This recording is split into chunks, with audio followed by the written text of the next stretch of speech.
Welcome to our midweek podcast, Digging Deeper, or also just called Deeper for short. And we are here in the studio today.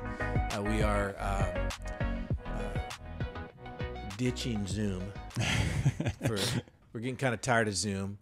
So we've got some pretty good distancing here between us. My colleagues, Austin and Tyler.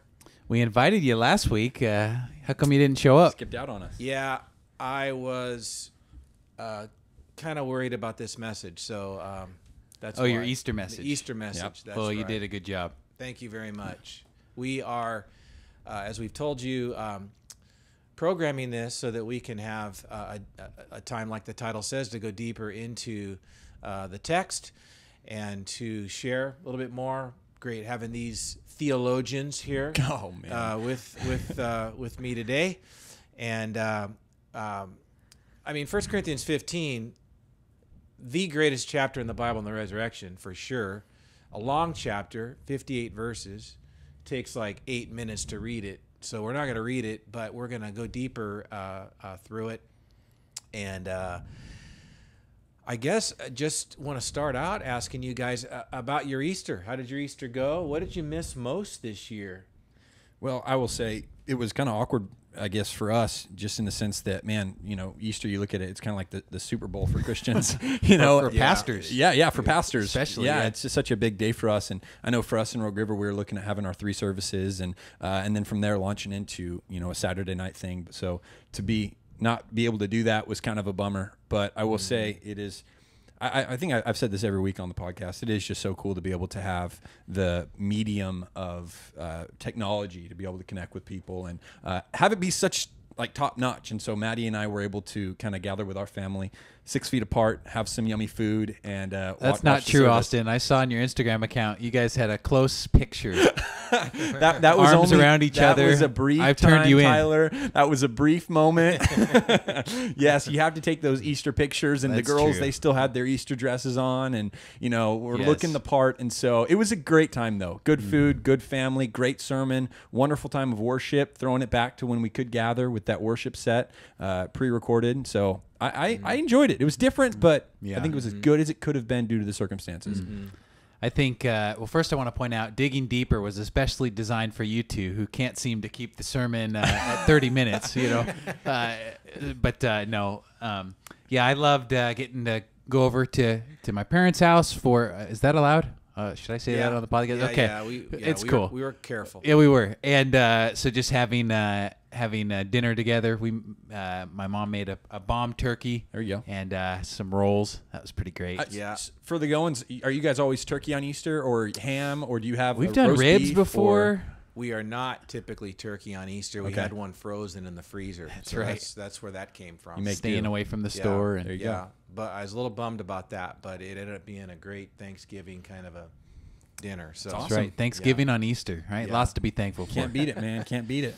Yeah, it was weird. I mean, like you say, it's our Super Bowl. Easter's our Super Bowl, right? And the biggest day of the year. And it kind of felt like, you know, early in this Corona crisis, they were still playing sports. They were still doing games, Yeah. but to empty venues.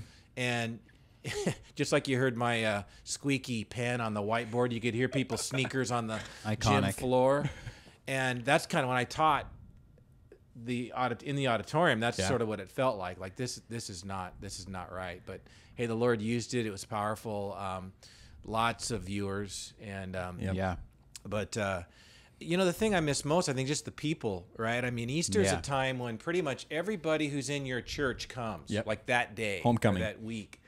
And so just seeing all those faces and the baptism, not being able to do Yeah, baptism that's a big was one. a bummer, because typically we see God touch so many people to get baptized. So that's coming. We'll put that on hold here. There you go. Yeah. Put that on hold. So anything encourage you most about, you were sharing about just the time at home? I'd echo that. Just, yeah, it was different, but good. I mean, just worshiping with my wife or with our family on Good Friday, Yeah. communion. Great job on the Yes. Good Friday service, Yeah. Guys. Tyler. Need to highlight that. That was awesome too. Just tech team double timing this week, crushing it. Well, I was Right. telling the tech team, because someone's like, "Hey, great job on the service," and I'm like, they somehow turned water into wine Oh, with man. Brian and I. We had Sarah in the middle, and she was great, but Brian and I were a little bit rough. Yeah, whatever, And man. no, I mean, it was amazing what they were able to do quality wise. We have Yeah. such a great Yeah. team here. Yeah, we're blessed.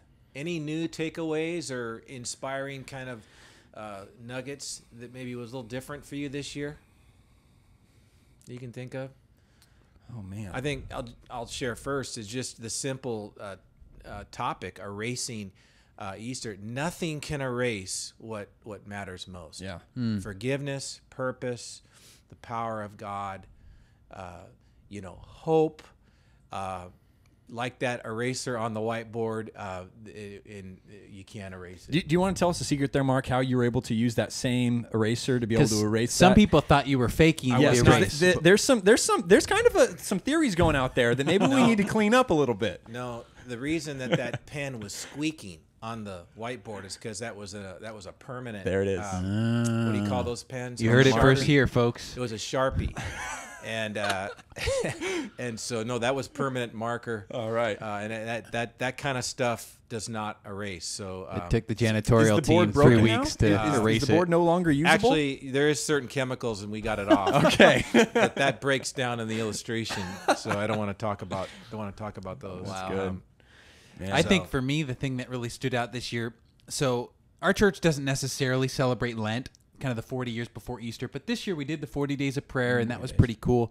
But I think how Lent, starting on 40 days before Easter, how that lined up with this whole quarantine thing. Yeah. And quarantina, that's Italian for 40 days. So, Oh, interesting. there's this overlap here with we are in a forced season of sabbatical, of rest, of reflection. Yeah. But I guess the thing that is interesting is Easter's come and we're still in Lent. Yeah. We're still in that waiting period. We're still waiting for, if we can use the language, resurrection in our Absolutely. society, in our lives with this virus. And it's been interesting thinking of church history alongside of this Yeah. pandemic. That 40 days of prayer too was a really, I think, powerful all church initiative, and especially leading up to it, it just seems like God orchestrated that perfectly. Yeah. Especially that was super cool. It was So. great. Well, let's get into the text and go deeper here into 1 Corinthians 15, a chapter that's all about the resurrection. And Paul goes into a great deal focusing on this. And, basically if Jesus didn't rise from the dead, then none of this matters. You can call into question his credentials, his work, and you'd never know. You'd never have assurance that any of this. In fact, I think you could have assurance that it's not true. Yes. At all. Tyler, why don't you dive into? You had some thoughts on the perspective of resurrection from the Old Testament. Yeah. Just to piggyback off what you're saying, I saw a tweet recently that said, if Jesus hadn't risen from the dead, you wouldn't have heard of him. And Yeah. I thought that, and obviously a non-Christian is not going to agree with that. This is more in-house, but I think that's true. I think if Jesus would have never risen, he would have just been another failed Another revolutionary. revolutionary that Yeah. you might have heard of if you did some reading in that. But it's just so fascinating. Right. But you look at the Old Testament, and early on in the Old Testament, there's not really a doctrine of the afterlife, of resurrection. You have, like in Psalm 6:5, the psalmist says, God, don't let me die. Don't let me go down to Sheol, the place of the dead, because there people don't praise you. People can't sing your praises in the grave. And so the Old Testament concept of the afterlife is very fuzzy and not real developed. People don't really know what happens when you die. There's just kind of this vague sense that you go to a place of sleepy death. And there's that weird story where Saul goes to the medium at is it Endor? Yeah. It The sounds witch at like a Endor. Lord of the Rings It thing. does, man. Yeah. And Samuel comes up from that place, from the place of the dead, and he kind of is rubbing his eyes a little bit, and it doesn't go good for Saul. But that's like one of the only ideas in the Old Testament we have of like the grave, the afterlife, Sheol, and there's not really an idea of resurrection. But this poses a problem, right? Because say you live your whole life horribly. You oppress people, you steal, you kill, you get rich, and then you die fat and happy. Yeah. And you lived a horrible life. People look at that and like, what the heck? There's no justice there. What's up with that? Or conversely, you live a great life, but your life's miserable, and then you die. And so people are like, God, what is going on here? And so by the end of Daniel, which is a very late book in the Old Testament, we get this idea of resurrection. Where's my Bible here? In Daniel 12, verse 2, we get this. Let's see if I can find it here. What was that again? Daniel 12, verse 2. And this is kind of the only explicit, I believe, the only explicit reference to resurrection in the Old Testament. Multitudes who sleep in the dust of the earth, so that's Sheol, place of the dead, they will awake, some to everlasting life, others to shame and everlasting contempt. Those who are wise will shine like the brightness of the heavens, and those who lead many to righteousness like stars forever and ever. So by the end of Daniel, they're starting to understand, okay, there needs to be a resurrection. God needs to level the playing field and set things right by the end of time. We think of guys even in our own time like Hitler, Stalin, horrible people who seem to get away, Epstein, who seem to get away with so much. Yeah. But starting in the Old Testament, we get this idea, no, there is going to be a resurrection. There's going to be life after death. And so that's kind of one perspective on the Old Testament background. I know you've done some research on the background behind First Corinthians. So that was kind of a Hebrew background, but what's kind of the Greek background? So yeah, contextually there with the Gentiles, the people of Corinth, they had some influence, some huge influence, a sophisticated influence called the Epicurean philosophy. And the Epicureans were a group that did not believe in the afterlife. So there is no resurrection at all. And so the approach that they took to life, in fact, Paul's quoting from them in, verse 32, where he says, hey, we eat, and if there's no resurrection, we eat and drink, and tomorrow we die. So that was pretty much that was their motto. Live it up. You only go around once in life, basically live like a hog, die like a dog kind of philosophy.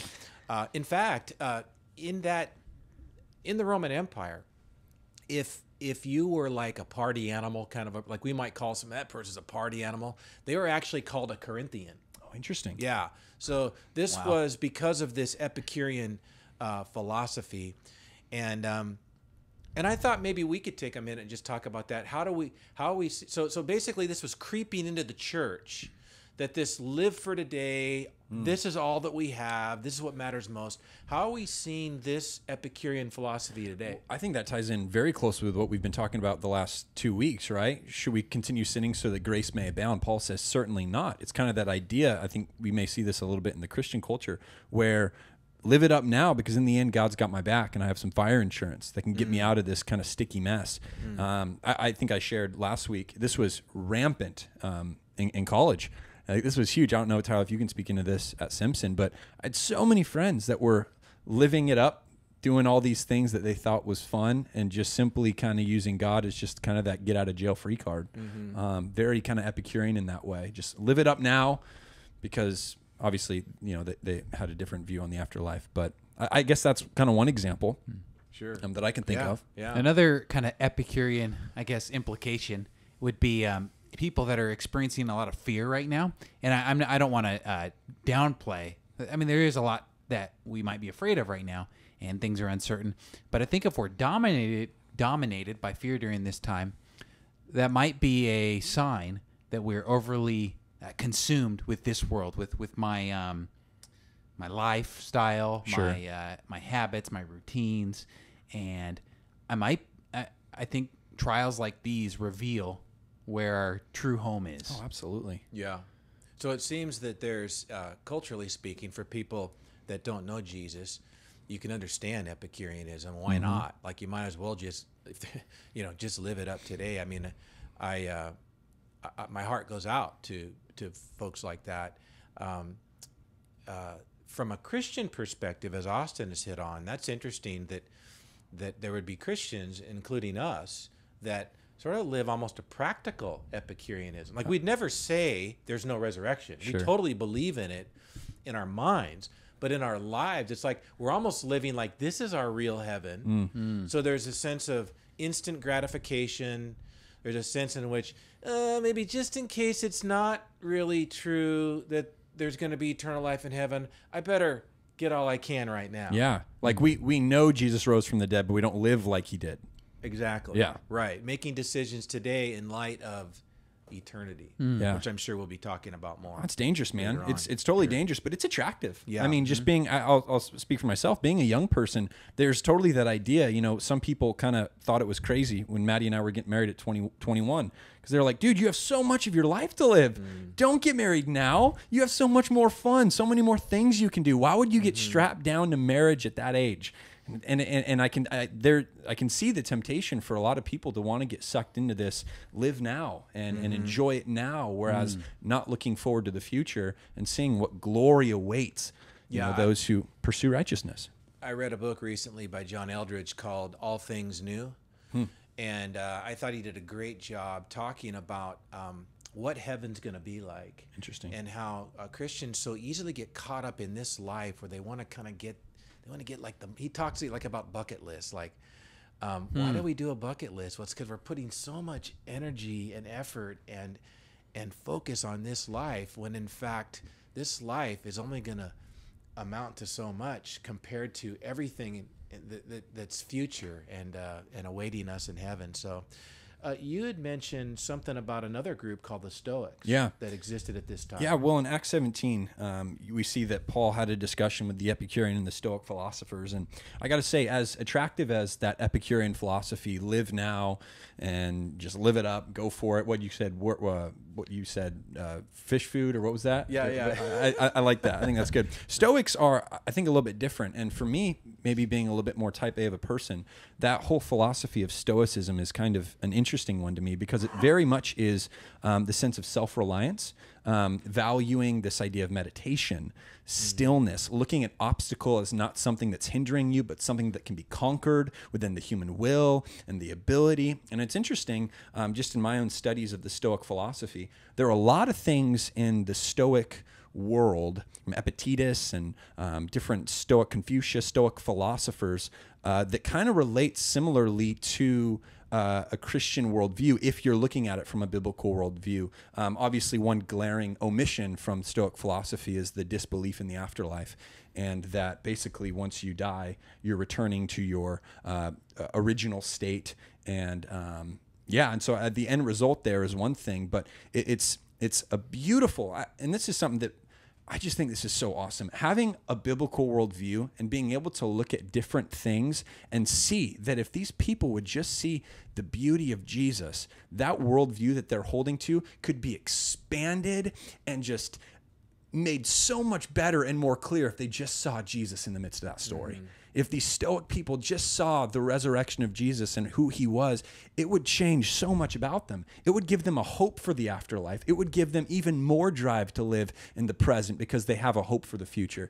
And it just seems to me like Stoic, Epicurean philosophy, whatever it may be, it's a shadow, you know? And I think Christianity and Jesus himself just was so countercultural, but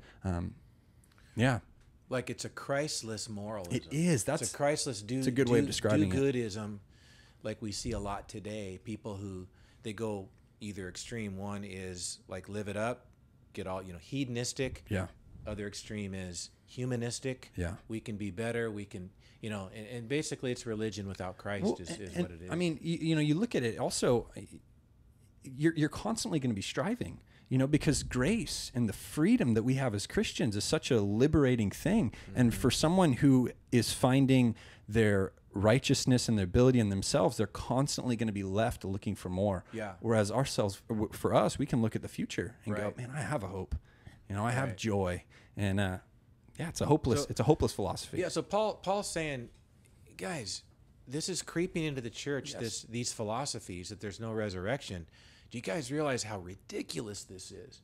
I mean, if you pull the resurrection out from Christianity, you just ripped the whole foundation out from under the house. Talk about having the rug pulled out from under you. I mean, you got nothing left. Yep. See, that's what I wish people would understand today. Their attempt to be good and to improve the world. It's like, what are you building that on? There's no foundation for that particular worldview if there's no resurrection and no Savior. Why don't we get into the first couple of verses here? One of you want to read three through? This is probably the only part that we'll read in as far as length, because it is totally the foundation for the chapter. Sure. 1 Corinthians 15:3. So Paul says, "For what I received, I passed on to you as of first importance, that Christ died for our sins according to the Scriptures, that he was buried, that he was raised on the third day according to the Scriptures, and that he appeared to Cephas, and then to the 12. After that, he appeared to more than 500 of the brothers and sisters at the same time, most of whom are still living, though some have fallen asleep. Then he appeared to James, then to all the apostles, and last of all, he appeared to me as to one abnormally born." Right. Now, I want to say one thing quickly, that these verses here hit the non-negotiables of the gospel. Like, all true Christians believe in this creed, right? Yes. I mean, there's a lot of secondary issues, like how do you do baptism, and what exactly does the Holy Spirit do, and church leadership, and what are some other secondary issues that come to mind? You would End times, End times, views. yeah. I mean, Spiritual gifts, all that kind of stuff. I mean, yeah. important topics, Sure. biblical topics, but Predestination, there's a wide swath of believers on and where they are at in some of these secondary things, and you don't have to believe the same in that area. Every true Christian has to believe Jesus died, was buried, was raised from the, because that's the core, of the Christian. And you don't have to Christian completely understand it. I mean, a little child can grasp that, the good news that, Jesus died, buried, resurrected. But we don't have to fully understand it. But this is a non-negotiable part of our faith. Yeah. Right. Hey, so another thing, guys, is that this text gives us some serious evidences and proof or apologetics for the Christian faith. What are the things here that really stand out to you, most important to you, about why you think Christ rose from the dead? Well, I was going to say, to define apologetics, sometimes we can hear that word and think apologizing for the faith. Yeah. Right. Like, sorry about my faith, but here's what I believe. It's like, no, that's not what apologetics means. Apologetics means a defense. Yeah. Think of Plato's Apology, not saying sorry, but his defense of his viewpoint. Yeah. And so this is kind of our defense of the resurrection. That's a good distinction. I remember, at New Hope Christian, oh, you're taking apologetics class, Bible class. Oh, we're apologizing for our faith now. It's kind of interesting. So Yeah. I do think that's good. I'll say a few things, Mark, that jump out to me on the apologetic standpoint of 1 Corinthians 15 is that in 1 Corinthians 15, Paul is totally laying his credibility out on the line. He's telling people, hey, go ask these other folks who are witnesses of it. If you don't believe me, if you're not going to take my word for it, go down the street and talk to Bill, who saw it as well. They're still alive. Yeah, go chat with Thomas. Go talk with someone who actually physically saw and touched the resurrected Jesus. And so I think that's one thing that's really interesting from an apologetic standpoint. I also think the importance of the context here, that after Jesus was put to death by the Roman authorities, and then when he rose to life, there was very soon after his resurrection an explosion of the Christian faith, where the church just grew exponentially when we get to the book of Acts. And I think that's interesting because there was a lot of cultural kind of resentment towards this figure Jesus, but then he rose to life, and now people are following him. Right. And so I think those are two important apologetic kind of contextual things that jump out to me. Well, and in that context, with such the controversy of this new religion, this new sect, so to speak, they were looking for any way possible to shut it down. So they would have found the body, because I think about the empty tomb and how impactful the empty tomb is, as far as like, okay, how do you explain that there's no body? And that seems to be, so impactful. because that would have shut the whole thing down. Produce the body, and the whole religion's dead. Story's over. Yep. This magic trick has been revealed. Yep. One thing I think of is the women as the first witnesses to the resurrection. And back then, women could not even testify in a court of law. Their testimony was not seen as valid. I mean, it's just such a different era from ours today. So the point of that is, if you were trying to make up a story on the resurrection, you would not have the first witnesses of this event be women. You'd have it be men. In fact, early opponents of Christianity attacked them on this point. That, hey, those women, this is a quote, Celsus says, those hysterical women, you wouldn't have liked them, ladies. But that's not PC, Tyler. It's not, and especially at that, But all that to say is that you wouldn't have them be your witnesses. Yeah, like the angels appearing before the shepherds, the lowly, outcast shepherds, that they're the first ones to hear about. That's that's a good theme or motif. Yeah, exactly. I think about the disciples' changed lives, right?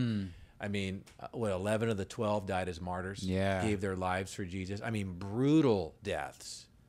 Yeah, and why would they die for a lie? Nobody dies for a lie. I mean, not if they know it's a lie. Like, you can die for something that isn't true. Lots of people do that, but not if they really know. Not if they made it up themselves. Yeah, there's a big difference, right? And then James, he was the half brother of Jesus, of course, same biological mom. And James wasn't even a believer in Jesus until the resurrection. Which that's what it would take for us to be convinced that our brother was the Son of God. Right? I don't have a brother, but I can't imagine. I mean, what it would be like if my brother was saying, I'm the king of the world, and you're like, get out of here, little Jesus, go kick rocks. And then the only thing, I mean, Tyler, you can speak to this, having a brother, Cody. The only thing that would probably convince you of his deity is him raising to life from the dead, right? Right. Yeah. So, I mean, this passage and many others just give such ample evidence for the reality, the veracity of Jesus rising from the dead. And so what we want to do is we're going to put up a scripture on the screen, and you can kind of read this next section as we're talking here for a little bit, dealing with what is the practical implications and significance of Jesus' resurrection for our lives. Well, that's an important question, too.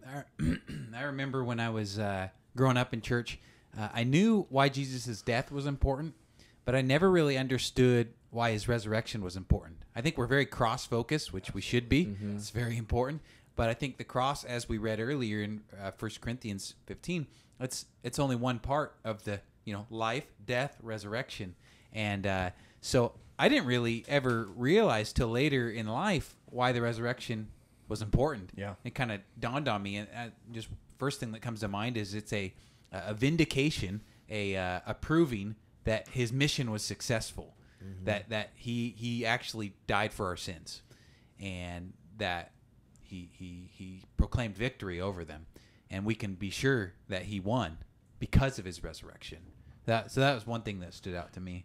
I mean, we know we've made the right choice with Christian. Like you were saying, all those religious leaders are in the ground. I'm going to go with the guy who rose from the dead. Amen, right there, yeah.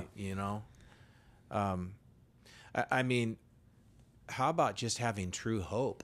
Like, if you have true hope, you can pretty much handle anything, and something to look forward to, a sense of purpose. Because if there's no resurrection, then you have to admit this is all just a big accident. Absolutely. Like, there's no point for anything. Yeah. If we're not raised one day, right? If there's no life after death. If there's no value or meaning then what value and meaning do you have now? Right. Absolutely. Yeah, and you talk about the resurrection, the importance in that, but also the ascension. I look at the ascension and kind of look at part 2 of the resurrection, how he was brought from death to life up, and then how he went back, and that gives us the hope he's coming back again, and the hope there. I mean, not to be. I just don't get how some other religious people do it, because my hope is that he's alive and that he's coming back, and that in moments of crazy corona and moments of craziness in life, it seems like that one thing is the most encouraging fact there is. Another significance of the resurrection is, so what's the first day of creation? Do you guys remember? What day of the week is the first day that God creates the world? I'm going to go with Sunday. Sunday, right? That's the first day of creation. So the resurrection is the first day of new creation. The first day of, hey, we're God, if anyone's in Christ, he's a new creation. There's something new going on here. And I think that's pretty cool that God's doing a new thing. New heavens and new earth doesn't start in the future. It started on Easter. Yeah, all this reminds me of a story. You guys may have heard of it. This guy named Cornelius Anderson, in the year 2000, he was arrested and convicted for burglary actually, and sentenced to 13 years in the Missouri State Penitentiary. He appealed his conviction, and when it was under appeal, he was out on bail. Well, then his appeal was denied, and at that time there was a clerical error in the Missouri Department of Corrections, and they thought he was already in prison, but he wasn't. He was out on bail. So he sat waiting for his instructions, like what he was supposed to do. And like a day turned into weeks, turned into months, 13 years. Oh my goodness. 13 years he waited, and became like a carpenter, got married, had kids, paid his taxes, was a model citizen, turned his life around radically. And it wasn't until his sentence was officially over, right, that the authorities realized they were going to go release him. He's not even there.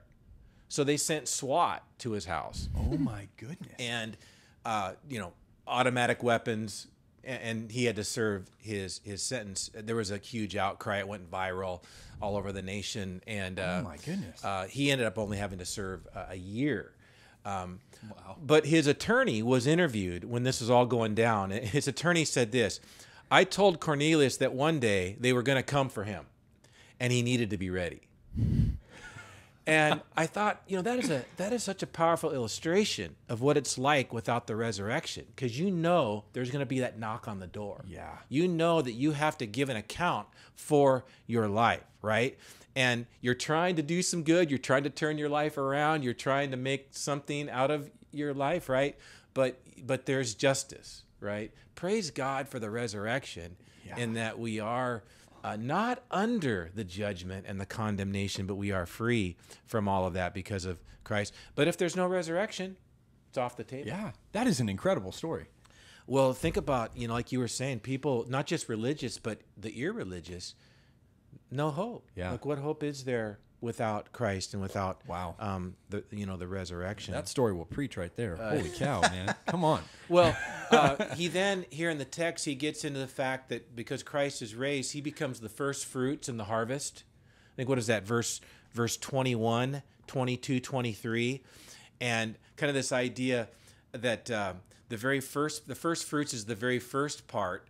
And so Jesus, he's like the first one to be resurrected, which then means that we all are going to be resurrected, right? Yes. Yeah, I don't think we always understand that firstborn, first fruits language. And sometimes people think, well, Jesus was created. But no, he's God. But the firstborn, first fruits language are that he's the first human to be permanently resurrected. Right. Didn't you have a distinction between... Well, yeah. I mean, what about people who would say, oh, wait a minute, there were a bunch of resurrections. In the Old Testament, there were some. All through the Gospels, people are getting raised. Like Lazarus. And... Yeah, so what's the difference, right? Isn't the difference between... It's really Jesus... Well, those people that were raised from the dead, their soul was joined back with their body, right? Same body that was resurrected, right? With Jesus, brand new body. So they were resuscitated. Jesus was resurrected. Well, and all those people died again. Yes. Jesus didn't. Right. He ascends to heaven. But, from all the evidence we have, Lazarus died again. The little girl, Tabitha. Yep. All these people died. Yeah. But Jesus is the first one to say, hey, no, this is permanent. Yeah. What Right. I'm doing here. So he kind of leads the resurrection train. He's first. yes, that gives that's us such a hope. cool image. Right? That means that we're going to be resurrected on that day when he comes. I love that. And right now the text says he's getting it wrapped up, and he's going to be victorious he already is because of the cross and his resurrection. But here in this world and in the universe, he's going to prove victorious and hand the kingdom back to the awesome, Father. man. It's pretty cool. That's so right? cool, man. image. Golly, Yeah, that's awesome. It really is. So then you got this really weird verse in verse 29. One of you want to? I gotcha. got it, Yep. Austin? Yep. Now, if there is no resurrection, what will those do who are baptized for the dead? If the dead are not raised at all, why are people baptized for them? Bizarre verse. That's an interesting one there. Baptism for the dead. Yeah. So And that's a practice in Mormonism, right? It is. it is. Holy and underwear and all. I don't think like anybody understands what this verse for sure means. No, commentators have no idea. No idea. I mean, this is one of those examples we're just going to shake Paul when we get to heaven. It's like, Paul, could you have been more clear, please, on this? So a couple of interpretations. We don't want to spend a lot of time on this, but what could this mean?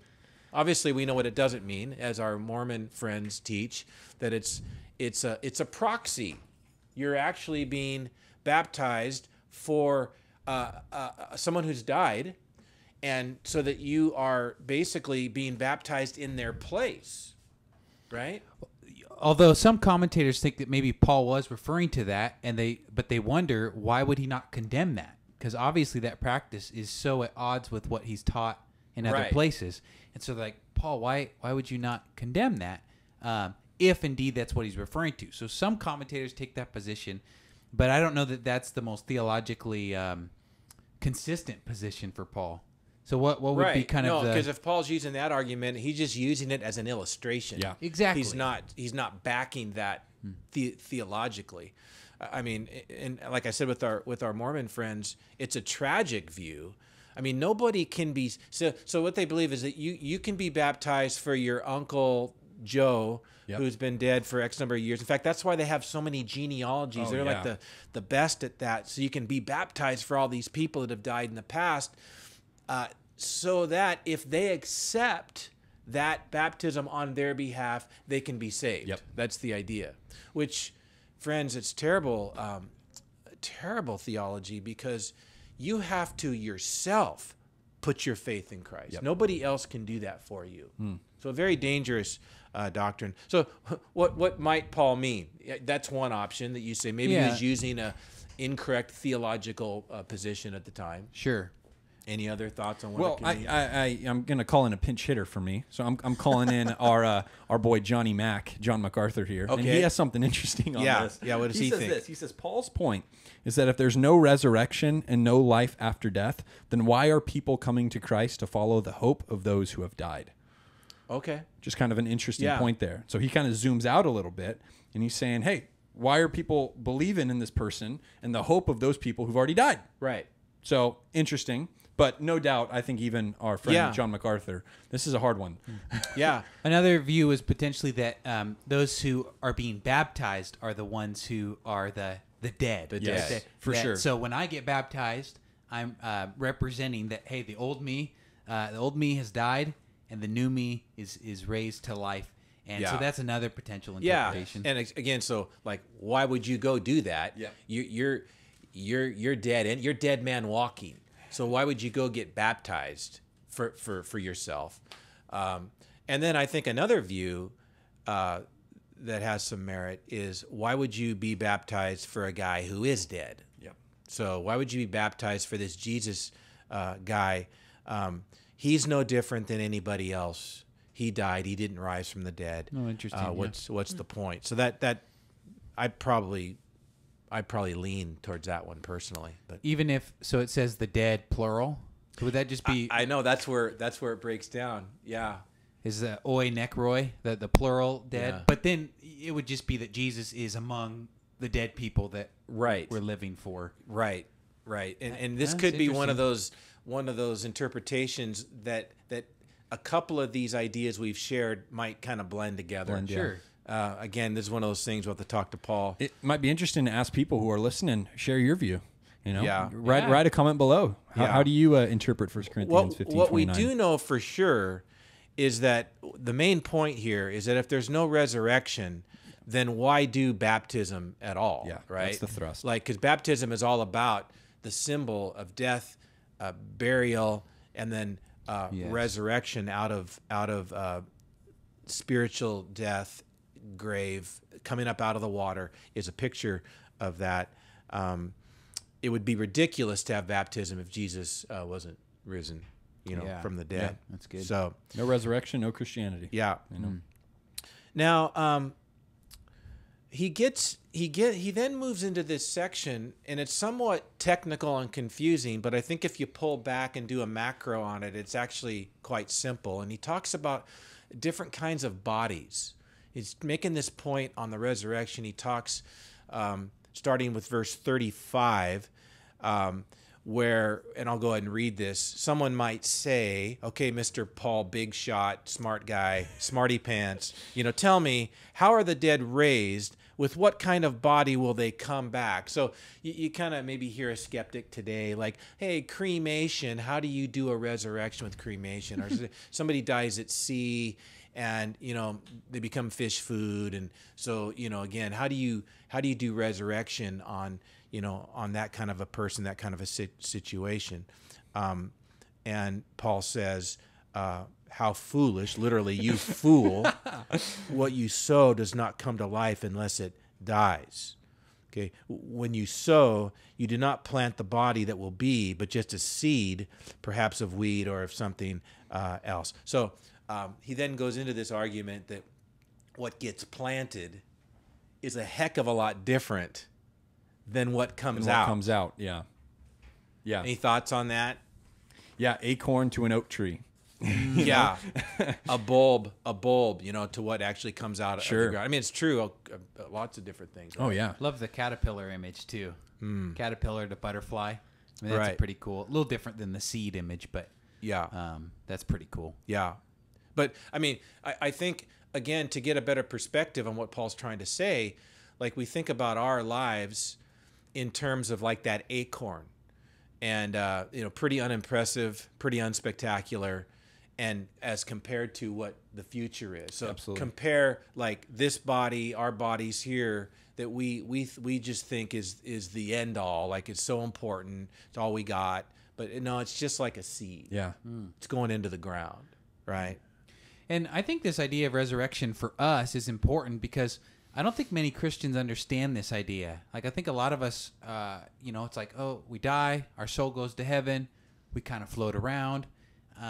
But could we talk for a few minutes about like new creation, new bodies? What is it? What happens when I die, and when does the resurrection happen? Does it happen right when I die? What's going on here? Well, one of the things we know for sure from the text, verse 49, it says, we will bear the likeness of the man from heaven. So we will be like Jesus. Of course, 1 John 3 says we'll be like Jesus when he appears. We're going to see him as he is. Yeah. Philippians 3 says that we're going to have a new body just like his glorious body. So, Tyler, that's one place to start. Think about, what do we know about Jesus and his glorified, resurrected body? I'm reminded of 2 Peter 3:13 that tells us that the new heaven and the new earth will be where righteousness dwells, and what that looks like. The absence of sin, the return to Eden. And when we talk new heaven, new earth, especially. A couple things stand out with Jesus. One, not everyone recognized him. Yep. So that's interesting. But then they did after a few moments. So there's some continuity but discontinuity with Jesus. He ate food. So that's cool. I like to eat. Friendships. Probably didn't gain any weight. Yeah. I mean, he was fit. He was a carpenter. So he ate. He walked through walls sometimes. So there's kind of this, but he still had the scars. Yes, he of did. his crucifixion. You could touch him. Yeah, you could touch him. You could feel him. And so it's just kind of interesting. There is this. And some people wonder about that. Like, are we going to have scars in heaven? Yeah. Are we going to? And so different commentators have wrestled with that, but I think Tim Keller says we may have the scars of love. Like we'll keep those as a testimony. So that was kind of cool, just to think of Jesus's scars remaining forever as a testimony to the rest of us. I think we'll be totally healed in heaven, but maybe there's ways that we can demonstrate and testify to what God has done in our lives. So those are a couple things that stand out to me about Jesus's glorified, resurrected body, but it's still very much a human body, just healed. Yeah. I know a lot of people get pumped, that Jesus ate. Wait, that means that I'm going to be able to have cinnamon rolls? What? That's pretty special. Yeah. The heaven on earth place. That's up north. right. Yeah. Hey, That's a timely name. Yeah. Wow, there's a plug there. Goodness. Yeah. It's interesting.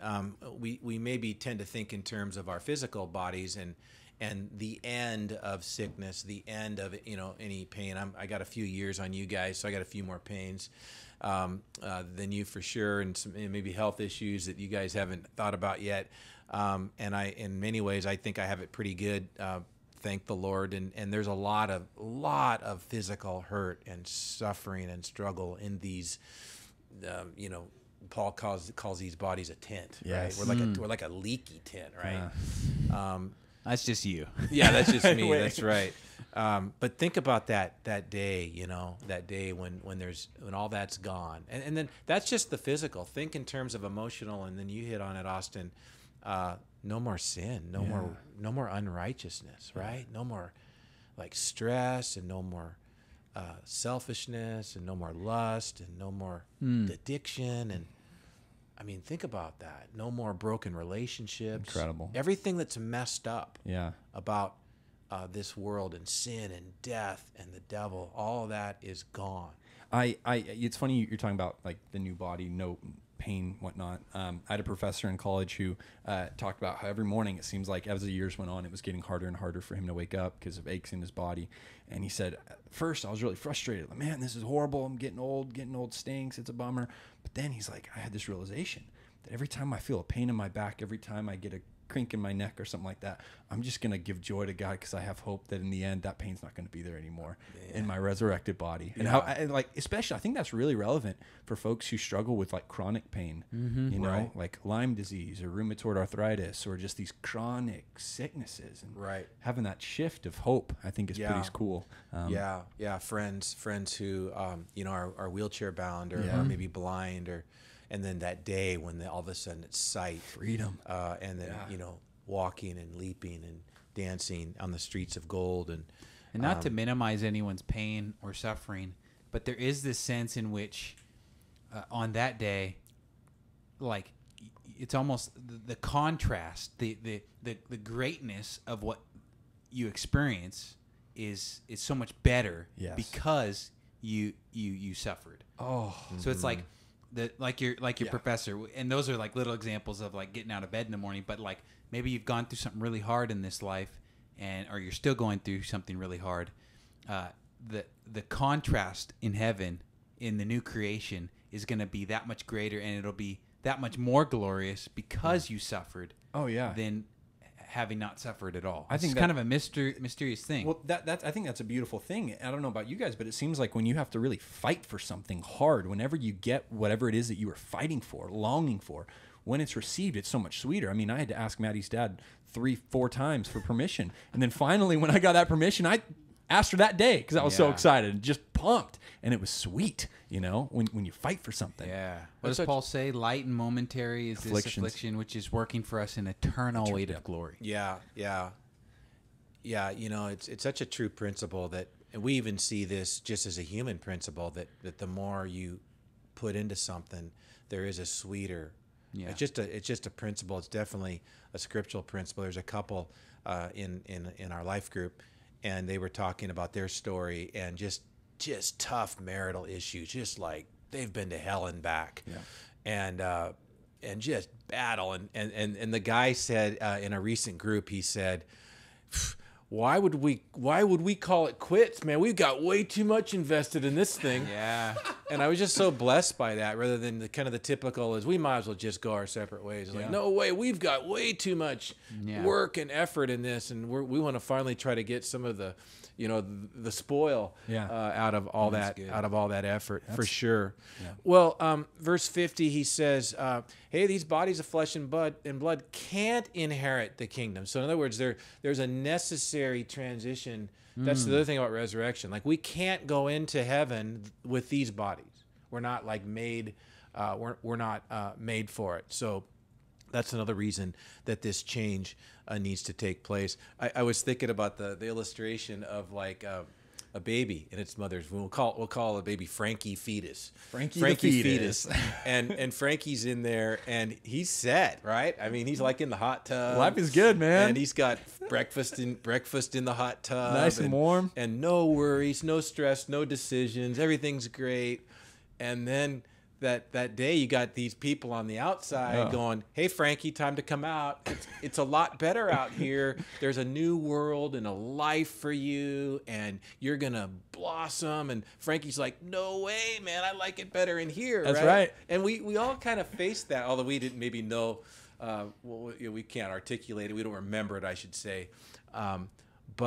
But you know, by being born and the pain of birth and being squeezed, you know, in your head, you know, it's like Deformed heads. yeah, for what that means for all of us, because we were all born, right?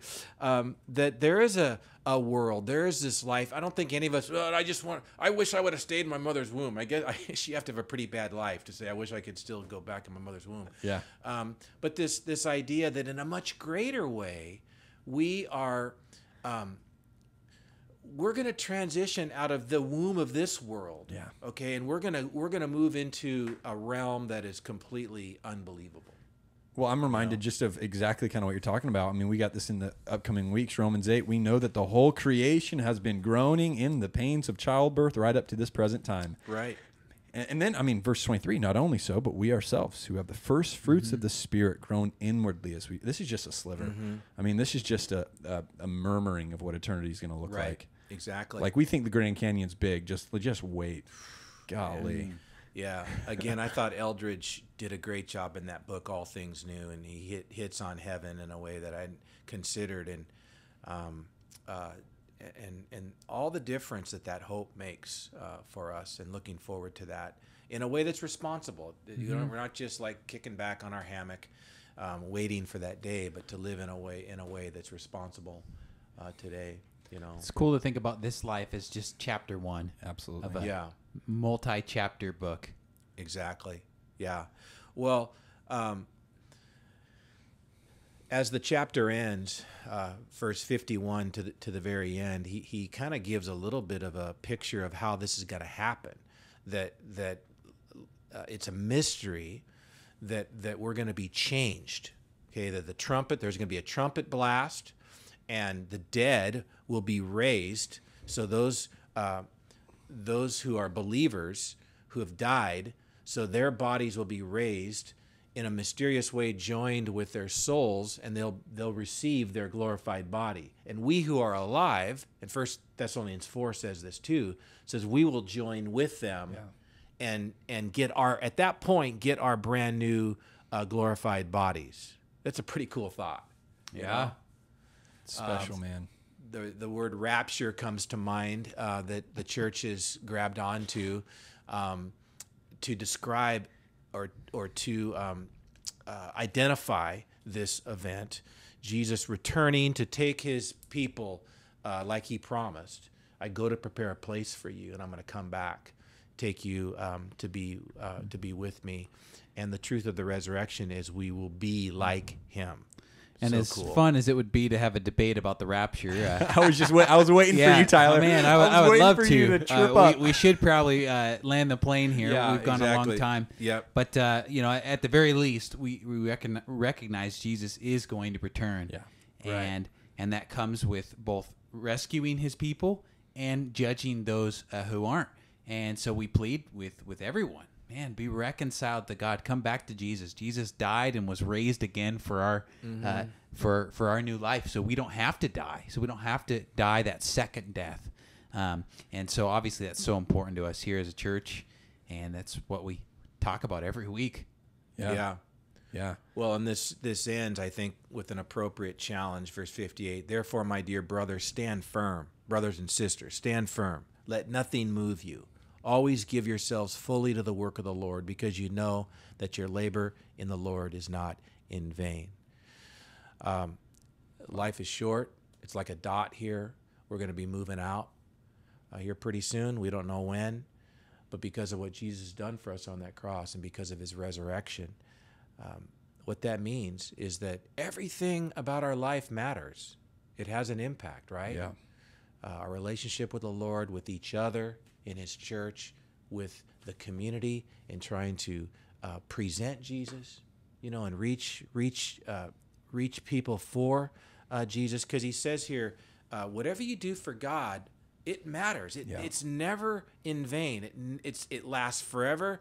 It's never for nothing, right? And that's encouraging, isn't it? It totally is. I mean, again, just in our cultural moment right now, it's just like, man, our decisions today will affect eternity. Yeah. And like, what does that mean? It's just, I mean, every day waking up and seizing that day. What is that? Carpe diem, just seizing that day, because it really is a gift. What I like about that too is we tend to be very results based. Yeah. And this isn't saying anything about results. This is just saying about being faithful. Yep. Right? Just put it in for the Lord. Just lay it out there for the Lord. Leave the results up to him. And because anything we do to serve the Lord, it matters. On the other side, the things that we do that don't really amount to glorifying God, it's all going to burn, right? It's all kind of a waste. Yeah. And as Paul says, it's useless.